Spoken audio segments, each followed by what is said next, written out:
A very good evening to all of you.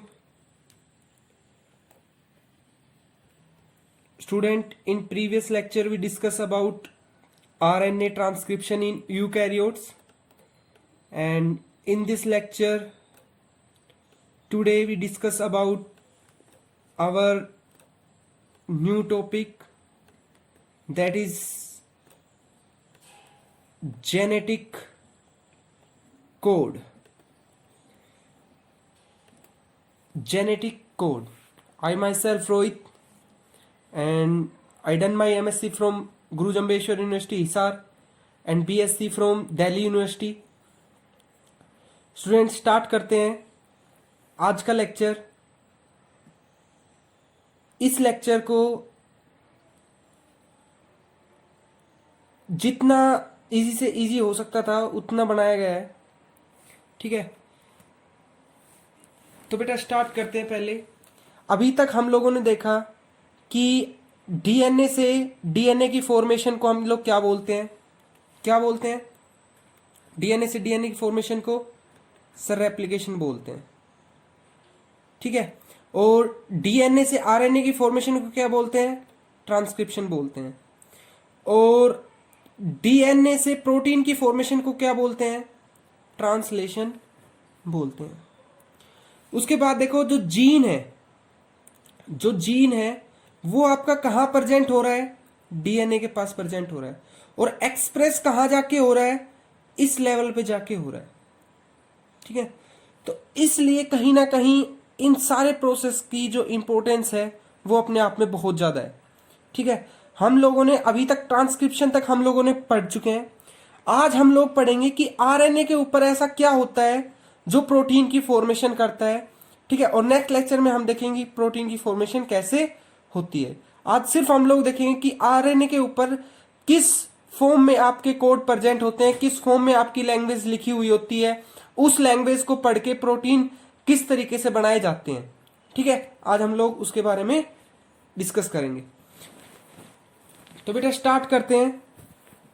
First बात आती है जो प्रोटीन की सिंथेसिस होती है. बेटा देखो, प्रोटीन जो होते हैं वो मैक्रोमोलिक्यूल्स हमारे सबसे ज्यादा अबंडेंट होते हैं, मैक्रोमोलिक्यूल्स जो कि हमारे सेल्स में प्रेजेंट होते हैं. इन प्रोटीन्स की इतनी ज्यादा स्पेसिफिसिटी होनी चाहिए, ये इतने ज्यादा एक्यूरेट होने चाहिए कि इनके अंदर कोई गलती नहीं होनी चाहिए, ठीक ना. इसीलिए बेटा जो इनका कोड है वो इतना एक्यूरेट होना चाहिए. आप हम देखते हैं ना कि जैसे मान लो फोन के अंदर 3 से 4 बार ज्यादा बार अगर हम पासवर्ड गलत डाल देते हैं तो हमारा फोन टाइम मांगता है, लॉक हो जाता है. तो उसी तरीके से बेटा हमारी प्रोटीन की वो होती है. अगर मान लो आपने कोई जेनेटिक कोड गलत डाल दिया, कोई भी इंफॉर्मेशन गलत डाली, कोई ट्रांसक्रिप्शन गलत की है, तो हमें बहुत ज्यादा दिक्कत आएगी. इसलिए बेटा इनका बनना आपका एक्यूरेट होना चाहिए, ठीक है. और वही आपके जो जेनेटिक रीडिंग है वो भी आपकी एक्यूरेट होनी चाहिए, ठीक है. अभी तक हम लोग पढ़ के आए कि डीएनए अपने आप को एक्यूरेट करने के लिए क्या करता है, डीएनए से आरएनए कैसे बनता है, ठीक है. अब बेटा प्रोटीन की फॉर्मेशन भी आपकी एक्यूरेट होनी चाहिए. जो प्रोटीन होते हैं बेटा उसमें ज्यादातर किसकी तरह काम करते हैं, आपके एंजाइम की तरह काम करते हैं. और एंजाइम क्या होते हैं, आपके एंजाइम होते हैं बायोकैटालिटिक कन्वर्टर. जो इनको हम लोग बायो के कैटलिस्ट भी बोलते हैं. जो हमारे अंदर जो रिएक्शंस हो रही है, जो मेटाबॉलिज्म की रिएक्शंस हो रही हैं, उनको अप और डाउन करता है, उनकी स्पीड को बढ़ा भी सकता है, घटा भी सकता है, ठीक है. तो इसलिए कैटलिस्ट की तरह काम करता है.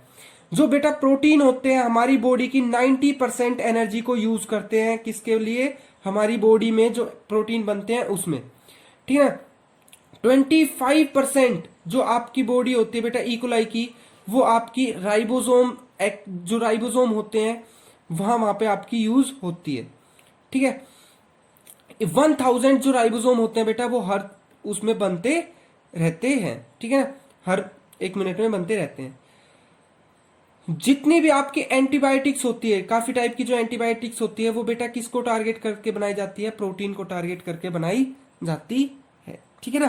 तो इसलिए बेटा जो प्रोटीन का बनना है वो आपका काफी इंपॉर्टेंट होता है. और उसके लिए जो उनके कोडोन जो उसके ऊपर कोड लिखा हुआ होता है उसको एक्यूरेटली रीड करना भी इंपॉर्टेंट होता है. किसके ऊपर, आरएनए के ऊपर. उसके बाद बेटा बात करते हैं transcription and translation facilitate regulation and amplification of gene expression. देखो कोई भी जीन जो आपका डीएनए के ऊपर प्रेजेंट होता है, ठीक है, इस जीन के ऊपर कई तरीके के आपके आरएनए बनते हैं और इस आरएनए से कई तरीके के आपके प्रोटीन बनते हैं।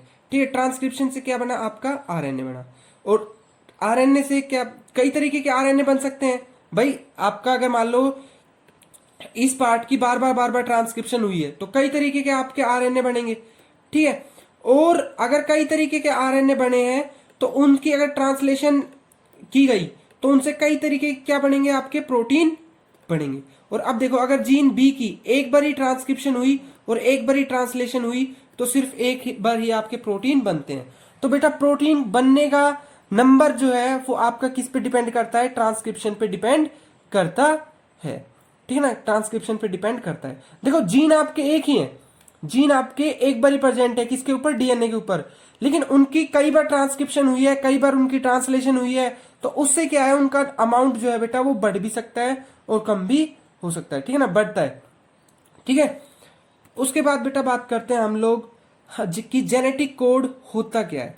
जेनेटिक कोड होता क्या है, अभी तक हम लोगों ने जो हमारी फिल्म है वो यहां तक पूरी की है। ठीक है ना, अभी तक जितने भी प्रीवियस लेक्चर हुए हैं अभी तक हम लोगों ने यहां तक पढ़ा है।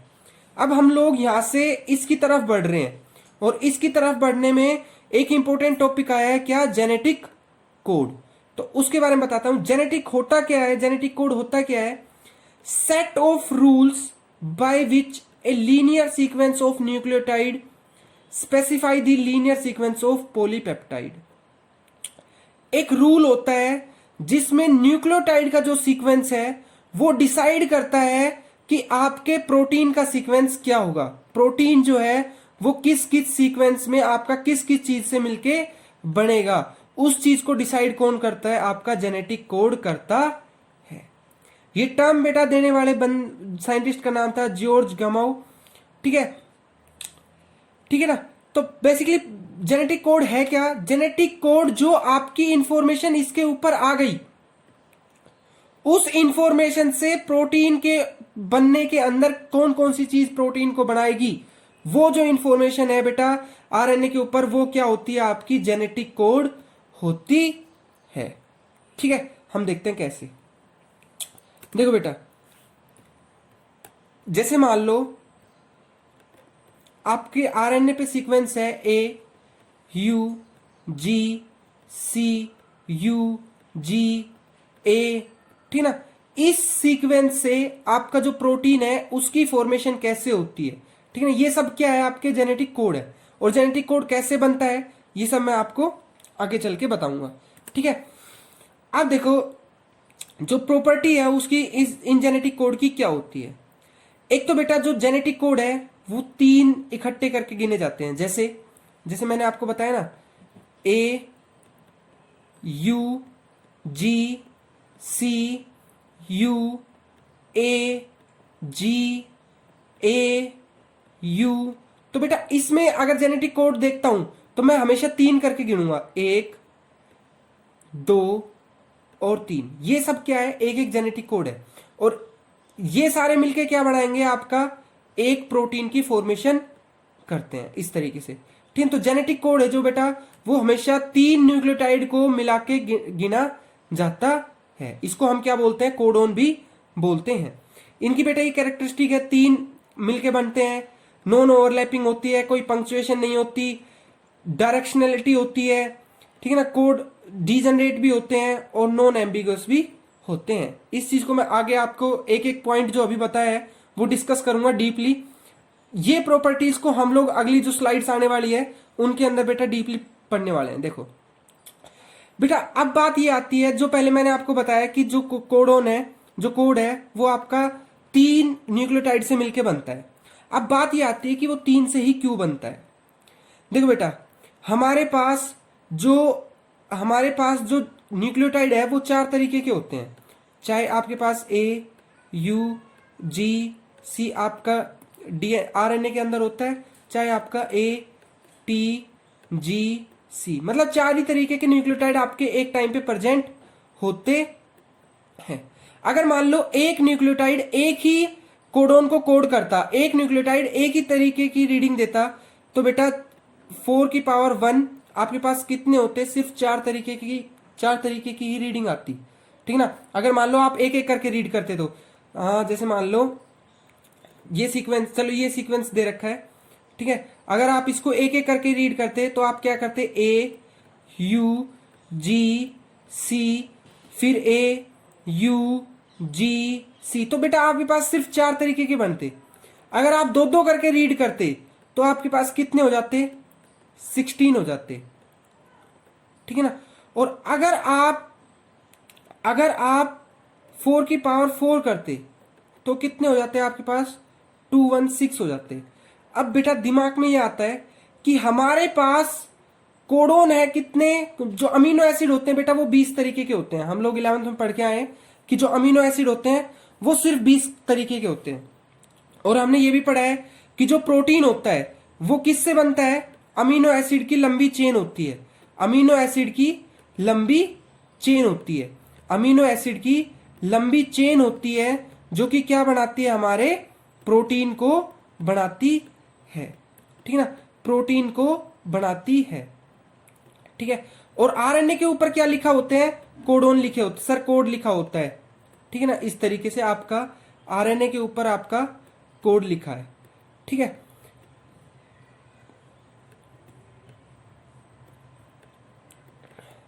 ठीक है।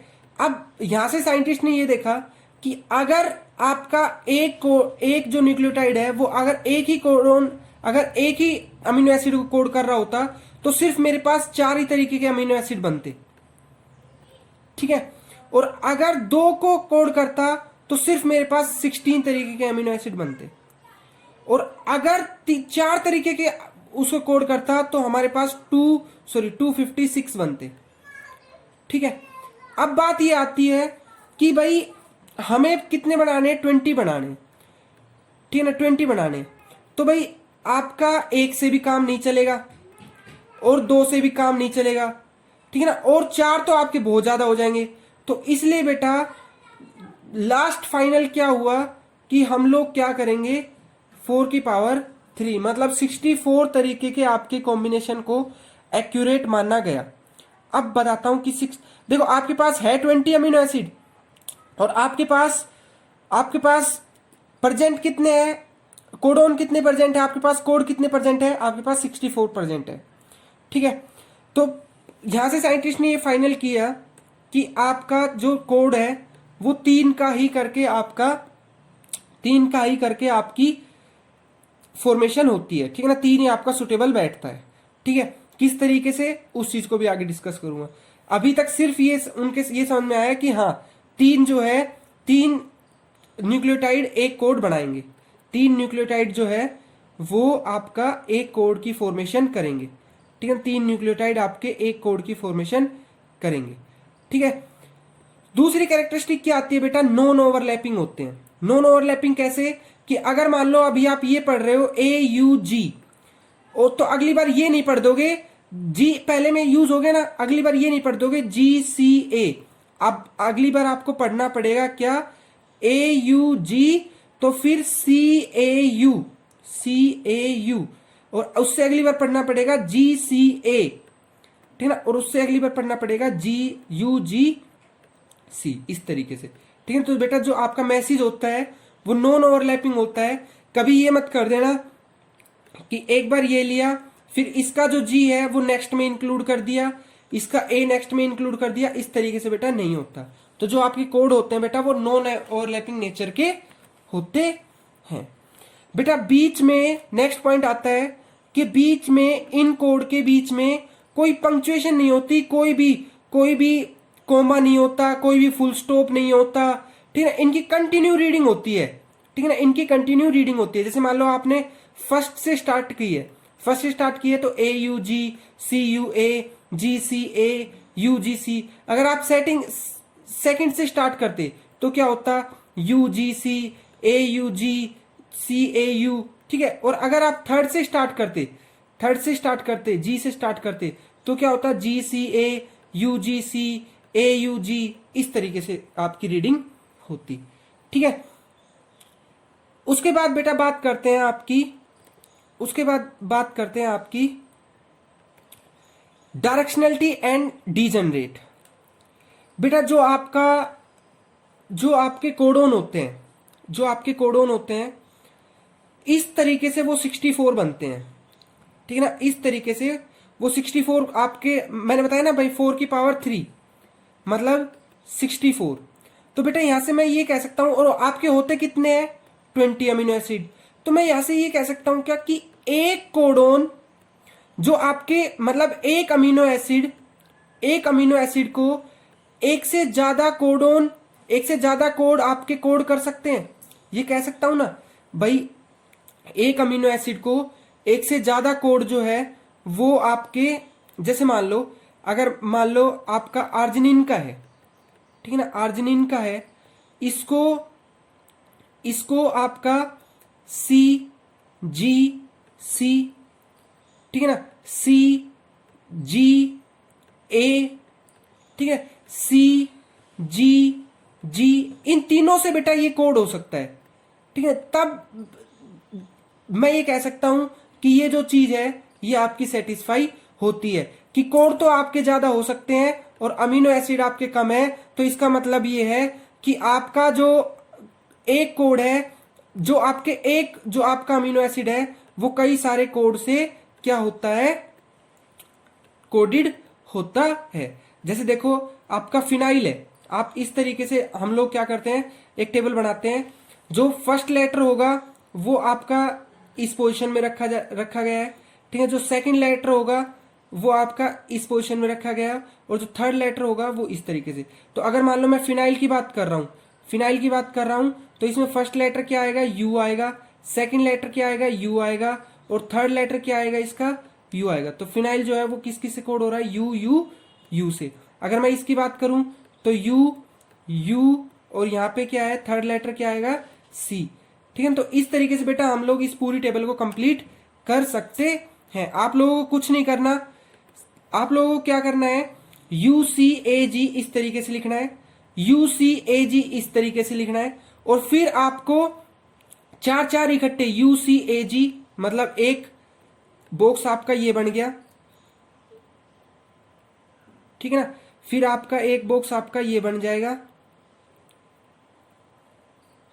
ठीक है। उसी तरीके से एक बॉक्स आपका ये बन जाएगा, ठीक है। इस तरीके से आपको, अगर मान लो मैं आपसे कहूं आर्जिनिन का बताओ भाई, इस आर्जिनिन का बताओ, तो फर्स्ट लेटर क्या होगा, फर्स्ट लेटर ये होगा ए, ठीक है।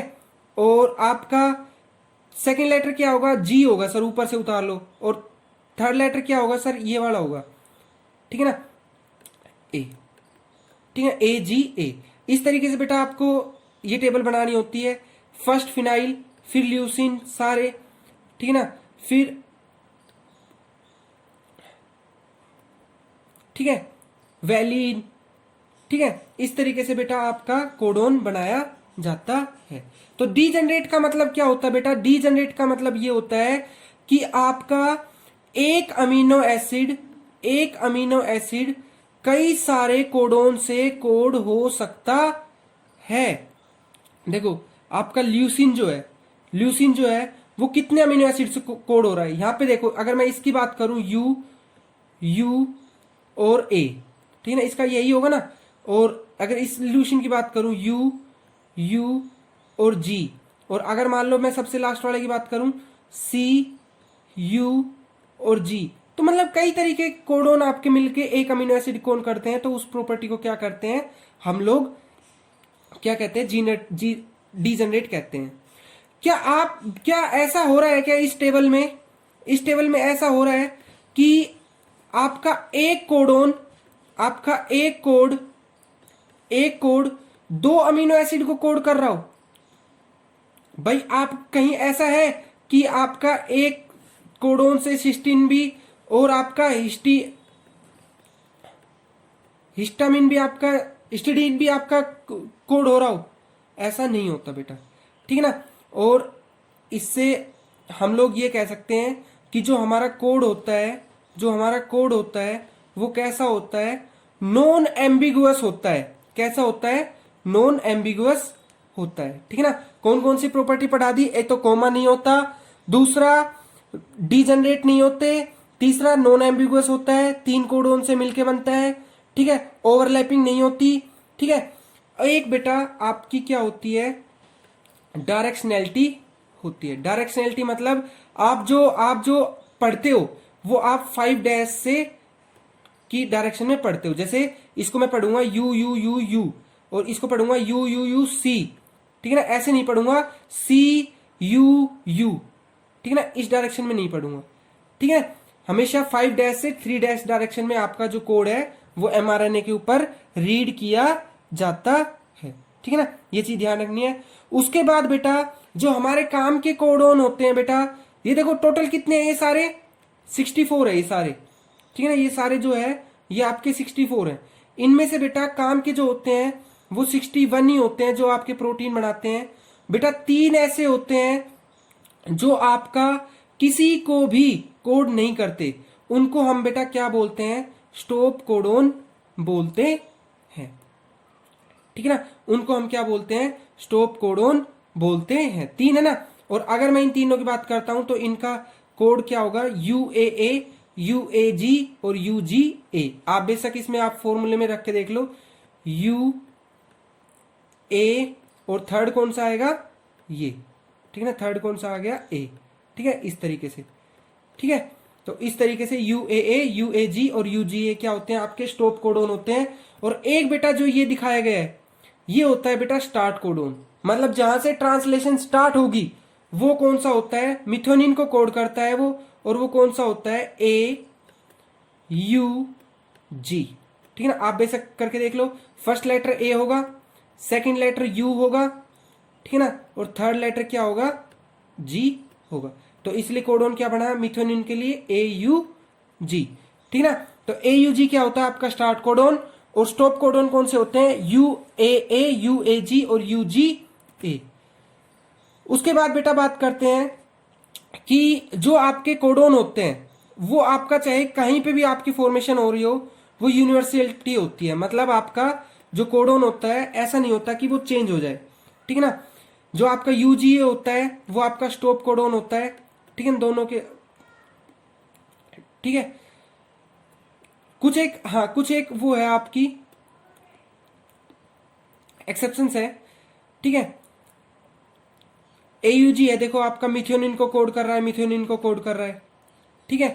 तो मोस्टली आपके यूनिवर्सल होते हैं, लेकिन एक्सेप्शन होता है, जैसे AUA है, ये आपका मिथ्योनिन को भी कोड करता है और आइसोल्यूशन को भी कोड करता है, किसके अंदर, साइटोप्लाज्म के अंदर, ठीक है। हर एक ऑर्गेनिज्म में बेटा जो जेनेटिक कोड होते हैं सेम होते हैं, लेकिन कुछ एक एक्सेप्शंस हैं जो मैंने अभी आपको यहां दिखाए हैं, ठीक है, जो आपको यहां दिखाए हैं।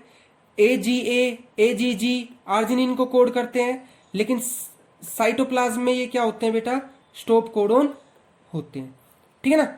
इस तरीके से बेटा एक्सेप्शन आपने याद रखने हैं, ठीक है, कि कौन कहां पे आपका नॉर्मली सारे, और ये सारे जितने भी है सब आपके क्या होते हैं, यूनिवर्सल होते हैं, हर जगह सेम होते हैं, सेम काम होता है। अगर AUG है वो आपका क्या करेगा, स्टार्ट कोडोन है तो वो हर जगह आपका स्टार्ट कोडोन होगा, लेकिन कई बार क्या हो जाता है एक्सेप्शंस आते हैं, वो एक्सेप्शन आपकी स्क्रीन पे है। उसके बाद बेटा बात करते हैं हम लोग tRNA की। ये स्ट्रक्चर हम लोग पहले भी देख के आ चुके हैं, और अभी हमें क्या, मैंने आपको पहले ही बताया था कि एक जगह mRNA और एक जगह सेल में क्या है, अमीनो एसिड है। इन अमीनो एसिड को अपने ऊपर बैठा के mRNA तक लेके जाने का काम कौन करता है, tRNA। तो इसलिए यहाँ पे इंपॉर्टेंट हो जाता है कि जो tRNA है, क्या tRNA भी उतने ही होते हैं क्या जितने कोडोन प्रेजेंट होते हैं, भाई 64 तरीके के कोडोन है, तो क्या मेरे पास उतने ही तरीके के tRNA प्रेजेंट होते हैं क्या इन अमीनो एसिड को लेके जाने के लिए, वो चीज हम लोग आगे डिस्कस करेंगे बेटा। अभी हम लोग ये देखते हैं कि जो बेटा इसकी 3 डैश एंड होता है tRNA का, उस पे क्या होता है, बेसिकली अमीनो एसिड आपका अटैच होता है, ठीक है। और ये जो आपकी वो होती है, ये कौन सी होती है, आपकी एंटीकोडोन लूप होती है, जो कि mRNA के ऊपर जाके बैठती है, ठीक है ना। ये चीज हम लोग पढ़ के आए कि 73 राइबोन्यूक्लियोटाइड स्ट्रक्चर होता है, जो L शेप होती है वो 3D होती है, ठीक है ना। 3 डैश एंड पे आपका CCA लगा हुआ होता है, CCA, ठीक है। और एंटीकोडोन जो होते हैं बेटा वो आपका सेंटर में। इस तरीके से बेटा जो आपका tRNA है, जो आपका tRNA है वो आपके mRNA के ऊपर जाके लगता है। जो आपका टीआरएनए है वो आपका इस तरीके से एमआरएनए के ऊपर जाके लगता है। ठीक है, ठीक है। उसके बाद बात आती है कि उसके बाद एक वर्ड आता है कि जो 64 तरीके के आपके कोडोन थे, तो क्या 64 तरीके के आपका टीआरएनए प्रेजेंट होता है क्या इन कोडोन को आरएनए के ऊपर लेके आने के लिए? क्या इतने ही तरीके का आपका प्रेजेंट होता है? इतने ही तरीके का प्रेजेंट होता है क्या? फिर बेटा आंसर मिला नहीं, उतने ही तरीके के टीआरएनए आपके प्रेजेंट नहीं होते। 64 तरीके के टीआरएनए आपके प्रेजेंट नहीं होते। अब फिर दिमाग में ये हुआ कि यार ऐसा क्यों, मतलब कि आपका 64 तरीके के कोडोन है, तो हर तरीके के कोडोन को अगर एमआरएनए के ऊपर लेके जाना है तो 64 तरीके के आपके टीआरएनए प्रेजेंट होना चाहिए। क्योंकि देखो टीआरएनए के ऊपर क्या है, टीआरएनए के ऊपर क्या है, जो ये सीक्वेंस होगा यू यू ए, अगर इससे अटैचमेंट करनी है तो यू का अपोजिट ए, यू का अपोजिट ए और सी का अपोजिट जी, इस तरीके से एक टीआरएनए के ऊपर एंटीकोडोन इस तरीके का प्रेजेंट होना चाहिए। तो इस तरीके से बेटा अगर 64 तरीके के कोडोन बनाए तो 64 तरीके के आपके टीआरएनए प्रेजेंट होने चाहिए थे, लेकिन सेल में बेटा 64 तरीके के कोडोन प्रेजेंट नहीं होते, बहुत 40 से भी कम होते हैं। तो ऐसा क्यों होता है? ऐसा इसलिए होता है बेटा, जो आपका फर्स्ट 3 साइड से जो फर्स्ट 2 कोडोन होते हैं बेटा, वो तो आपके जैसे एमआरएनए के ऊपर प्रेजेंट होते हैं वैसे ही होते हैं, लेकिन बेटा एक जो ये आपका ये होता है, कई बार इस पे इस तरीके का बेस होता है, इस तरीके का न्यूक्लियोटाइड आ जाता है, जैसे मान लो जी या आई। अगर जी आ जाता है बेटा तो वो यू को भी कोड कर लेता है और सी को भी कोड कर लेता है, और अगर आई आ जाता है तो वो यू को भी कोड कर लेता है, सी को भी कोड कर लेता है और ए को भी कोड कर लेता है।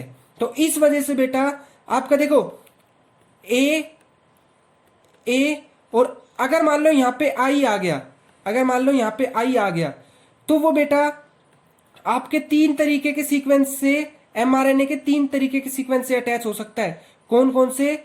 यू यू सी से भी अटैच हो सकता है, यू यू यू यू से भी अटैच हो सकता है, यू यू ए से भी अटैच हो सकता है। तो बेटा इस वजह से क्या होता है कि आपका जो टीआरएनए का नंबर है वो आपका कम होता है, और इसको देने वाले इस साइंटिस्ट का नाम क्या था बेटा? वोबल। और इसीलिए बेटा इसको क्या बोला जाता है? वोबल हाइपोथेसिस बोला जाता है। देखो यहां पे आपका जो जी है, जो जी है उसने तो दो अलग अलग के साथ कोड कर सकता है, और जो आई है बेटा वो 3 के साथ कोड कर सकता है अलग अलग। तो इसलिए कहीं ना कहीं बेटा नंबर आपका टीआरएनए का नंबर ये लोग क्या कर रहे हैं? कम ही कर रहे हैं। अगर ये एंटीकोडोन में प्रेजेंट होते हैं तो बेटा ये यू के साथ बाइंड हो सकते हैं और सी के साथ भी बाइंड हो सकते हैं, ठीक है, इस तरीके से। और आई प्रेजेंट होता है तो वो यू के साथ भी बाइंड हो सकता है, सी के साथ भी बाइंड हो सकता है, ए के साथ भी बाइंड हो सकता है। तो देखो ये इस तरीके से आपका जो आई है अगर वो 5 डैश एंड पे, बेटा 5 डैश एंड पे ध्यान रखना, 3 डैश से 5 डैश एंड पे अगर आपका जो चेंज आया है, ठीक है ना, 5 डैश एंड पे चेंज आता है, ठीक है, वो आपका क्या करता है? कई सारे कोडोन को कोड कर लेता है। इस वजह से जो टीआरएनए है उनका नंबर कम होता है, ठीक है। तो देखो कई जगह पे तो क्या था कि एक जो एंटीकोडोन था उसके लिए एक ही कोडोन था, एक जो एंटीकोडोन है उसके लिए एक ही कोडोन है, एक जो एंटीकोडोन है बेटा इसके लिए आपके 2 तरीके के आपके, देखो ये आ रहे हैं दो तरीके आपके कोडोन हो सकते हैं, 2 तरीके के कोडोन को कोड कर सकता है। एक जो एंटीकोडोन है वो कई बार आपके 3 तरीके के कोड को भी कोड कर सकता है। तो इस वजह से बेटा आपका टीआरएनए का नंबर जो है वो कम हो जाता है, ठीक है ना। ये देखो जो आई दिखाया था, आइनोसिन बोलता हूं, और इसको हाइपोजेंथिन भी बोला जाता है। तो ये बेसिकली क्या करता है, इसका स्ट्रक्चर जो होता है बेटा डीएमिनेटेड एडिनोसिन जैसा होता है। ये आपका सिस्टीन से भी अटैचमेंट कर सकता है, यूरासिल से भी अटैचमेंट करता है और एडिनिन से भी अटैचमेंट कर सकता है। इस वजह से बेटा जो आई है वो आपका तीनों के साथ अटैचमेंट करके आपका टीआरएनए का नंबर कम कर रहा था, ठीक है। तो इस तरीके से बेटा हम लोग क्या करते हैं, जो टीआरएनए आपके न्यूक्लियस में होते हैं, हम लोग क्या करते हैं, पहले अमीनो एसिड को एटीपी देके उनको क्या करवाया जाता है, एक्टिवेट करवाया जाता है। एक्टिवेट करवाने के बाद बेटा ये अमीनो एसिड जब एक्टिवेट हो जाते हैं तो ये अमीनो एसिड किस पे जाके अटैच होते हैं बेटा, टीआरएनए के ऊपर अटैच होते हैं। ये आपका क्या है, टीआरएनए का कौन सी जगह है जहां पे टीआरएनए अटैच होता है, सी और ए, जो ये जगह थी ना, यहाँ पे आपका क्या था, इसको अटैच होना था। तो इस तरीके से बेटा वो क्या हो जाता है, आपका अटैच हो जाता है किसके ऊपर, टीआरएनए के ऊपर। ये क्या है, आपका टीआरएनए है, ये आपका टीआरएनए है, और इसके ऊपर क्या अटैच हो गया, अमीनो एसिड अटैच हो गया। और अमीनो एसिड को अटैच होने के लिए क्या चाहिए था, पहले अमीनो एसिड को चार्ज करना था। अमीनो एसिड को चार्ज करने के बाद उसको टीआरएनए पे लगा दिया, और इस टीआरएनए को मैं क्या बोल लूंगा, इस ट्रांसफर आरएनए को मैं क्या बोल लूंगा, एक्टिवेटेड ट्रांसफर आरएनए बोलूंगा। ठीक है बेटा, तो इस तरीके से आज का हमारा लेक्चर था बेटा किसके ऊपर, जेनेटिक कोड के ऊपर। एक बार हम लोग